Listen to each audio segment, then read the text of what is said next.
Hello everybody and welcome. Today I thought we'd make a nice sweet treat.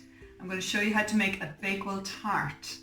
So we'll get cracking on with the filling first. I'm just going to use my mixer today, but if you don't have a mixer you can totally do this by hand.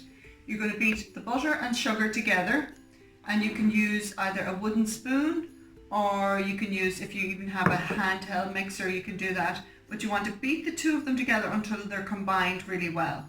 So I have 180 grams of butter and 180 grams of sugar. This is a great recipe because it's easy to remember. It's equal parts for most of the ingredients. So I'm going to pop this down and I'm going to beat this together until the texture changes and they all become combined and it changes to a creamy color as opposed to the yellow of the butter. I'll be right back. Okay, so I've done that for about 5 minutes and you can see it's changed color. It's kind of more creamy looking. So now I'm going to add my almond extract or almond essence, whichever you have. And this is the game changer. This is the thing that's going to make your Bakewell into that lovely, rich almondy flavor. So I'm going to put just about 1 teaspoon in there. Actually, I'm going to put another one because I love it. And now I'm going to add 4 eggs to it. So you just crack your eggs in here, and this is the same recipe that I use when I'm making my Christmas mince pies. I know, Lois, you were asking me to make mince pies, but this is the basic same recipe. You just change the filling. Instead of using jam, which I'm going to use today, you would use your mince meat. So I just want to say happy birthday to you, Lois, as well. And I'm going to pop this back on here and I'm going to beat this for another few minutes until everything's combined together. You might have to scrape the sides to make sure all the butter comes off and is mixed in with the eggs. So loud noises for a second. Show you the consistency of that. It's almost like a scrambled egg, isn't it? So I'm going to pop this back on here again, and now I'm going to add the final ingredient, which, as I said before, equal measurement to the sugar and butter, 180 grams of ground almonds. Now, this part here, you need to be sure that you don't overbeat the almonds, because that will make it a very dense frangipane. Frangipane is what this is called. So I'm just going to pop them all in there and do it on a very, very low speed until I get all of this mixed in together. I want the butter, be careful you don't have little lumps of butter in there. So just on a very low speed. See that all of the butter, sugar and almonds, eggs and almond essence is all combined, and that's nice and light and fluffy. So I have a prepared tin here, and if you want to figure out how to make this pastry, go back and look on my other recipe for the apple tart. This is exactly the same. You use exactly the same recipe and exactly the same principles. And I just wanted to show you, when I was making this pastry this morning, I went ahead and made 5 more batches for the freezer. So the next time I want to make a pie, it's not a big deal. So I would encourage you to go ahead and do the same thing. So what I'm going to do now, I've had this in the fridge for about an hour this morning, and I just have some raspberry jam that I'm going to just line this whole pastry casing with. And that is what's going to be your lovely sweet part of the Bakewell. This is actually one of Grace's favorite desserts to make. She's actually a great little baker. And for her birthday, she didn't want a birthday cake. She wanted ciabatta bread. What kind of a kid wants ciabatta bread for their birthday cake? But I suppose it helps that Brian's birthday is the same day, so we already had a cake.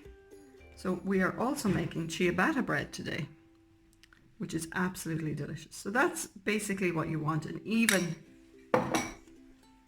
covering. And now I'm going to start with my frangipane topping.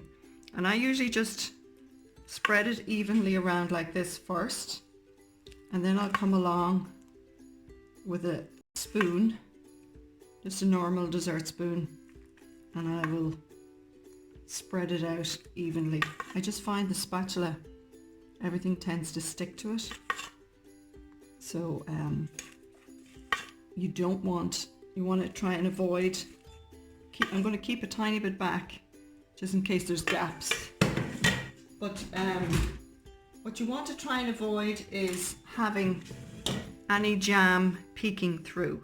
So you're going to basically use your frangipane here as a sealant almost to keep the jam underneath, because you don't usually get to see jam peeking through whenever you order a Bakewell somewhere.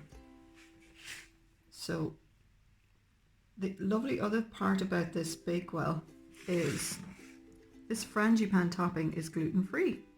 So for all my gluten-free, what's the word? Audience, is that the word, Maria? This is a great one. If you can make your gluten-free pastry, or you can actually buy gluten-free pastry, and then everything else is straightforward. So Deirdre Skipper, you can make this one, and Joanne Wright, you can make this one. So there you go. I'm going to use up that tiny last bit because waste not, want not. That's what Mommy always said. And just evenly pour it out. So if you're making your Christmas mince pies, instead of using the jam, you would have your mince meat in the bottom there. And now I'm going to just dust the top with some flaked almonds, just all along the top like that. And don't be mean about this part here, because that gives it that lovely crunchy texture. And there we go. That's ready for the oven. I'm going to pop it in now. I think it's about 170 because it's quite, it cooks on the outside quicker than the inside, and I want it to be a nice golden color. So about 170 for about half an hour. Look at that, deliciously golden and firm to touch in the middle. That's pretty important. So I'm just going to pop it out of this tray here. See that magic? I should have used a smaller bowl, but anyway. All good. And there we have our tart. And I'm going to cut into it so you can have a little look just to see what it's like. And I have somebody here who's very willing to taste test. Guess who that is? The lovely Liam. I just wanted to show you that first. Can you see that? See all the lovely layers of pastry and jam, and then the lovely frangipane filling on top. So here comes Liam. Come on over here. Tell us what you think. Liam doesn't really like Bakewell. He prefers pecan pie, so I'm going to have to show you how to make a pecan pie someday soon. But if you did like it, what would you think? 10 out of 10. 10 out of 10! Happy days! Alright guys, thanks for watching. I hope to see you all again tomorrow. Final shout out to Caitlin Bennett in Australia. Happy birthday to you today. I wish I could share a margarita with you sometime soon. God bless everybody.